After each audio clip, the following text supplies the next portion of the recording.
ప్రతిరోజు ఏదో వెలితి. ఎందుకో తెలీదు. దేన్నో వెతకటంలోనే రోజు ముగుస్తుంది.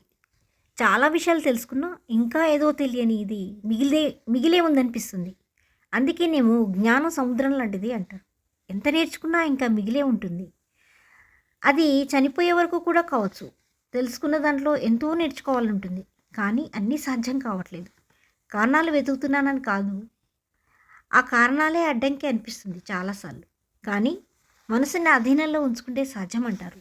అయినా బుద్ధి మనసు మాట వినదు. ఇది బుద్ధి తప్ప మనసు తప్ప అంటే నాకు అనిపిస్తుంది అవి రెండూ కాదు. వాటి మధ్య జరిగే సంఘర్షణ మాత్రమే. దాన్ని ఛేదిస్తే పరిత్యజిస్తే ఏదైనా సుసాధ్యమే అనిపిస్తుంది. సాధ్యాసాధ్యాలన్నీ మన చేతుల్లోనే ఉన్నాయా అంటే కొన్నిసార్లు కాదనిపిస్తుంది. చాలాసార్లు అవును అనిపిస్తుంది. ఎప్పుడూ ద్వైత సిద్ధాంతంలా అవును కాదు మధ్య సంఘర్షణకు మూలాలేంటి? బుద్ధికి మనసుకి మధ్య జరిగే ఆధిపత్య పోరు లాగా అనిపిస్తుంది. ఎప్పుడు ఏదో రాయాలనిపిస్తుంది. ఏం రాయాలో ఎలా రాయాలో రాసినవి ఎవరికైనా అర్థమవుతుందా? ఎవరికైనా ఎక్కడైనా దేనికైనా ఉపయోగపడుతుందా?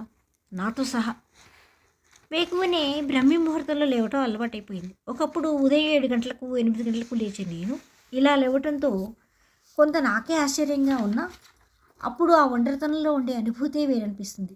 ఉషోదయపు వెలుగుల్లో చల్లని వాతావరణంలో ప్రకృతి పరవశించే వేళ ప్రకృతి ఒడిలో పడుకొని సేద తీరాలి అనిపిస్తుంది. ఆ అనుభూతుల్ని మధుర స్మృతులుగా మేల్చుకోవాలనిపిస్తుంది.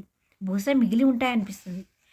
ఉద్యోగరీత్యా అనేక ప్రదేశాల్లో పనిచేయటం వల్ల అక్కడ ఉండే గందరగోళాలతో పాటు ప్రశాంతతను వెతుక్కుంటూ ఏదోలా జీవితంలో ఒకరోజు గడిచిపోతుంది. రాత్రి పడుకొని ఆలోచిస్తే ఈరోజు ఏం చేశామా అనేది అర్థం కాదు. ఏదో యాదృచ్ఛికంగానో బాధ్యతగానో తప్పనిసరి అయ్యో తప్పితే నేను నాలా ఉన్నానా అనిపిస్తుంది తప్ప మరో తీయటి రోజు కోసం ఎదురు చూస్తూ సుషుప్తిలోకి జారుకోవటం. ఒక్కో చోట ఒక్కో అనుభూతి. కొన్ని జ్ఞాపకాలను తలుచుకుంటే భలే ఆశ్చర్యంగా ఉంటుంది. ఎక్కడో పుట్టి ఇక్కడి దాకా జీవిత గమనాన్ని సాగించి ఇంకా ఎక్కడి దాకా వెళ్తానో తెలియని సందిగ్ధం తెలుసుకోవాలనే అన్వేషణ. వీడియో నచ్చినట్లయితే లైక్ చేసి సబ్స్క్రైబ్ చేయండి.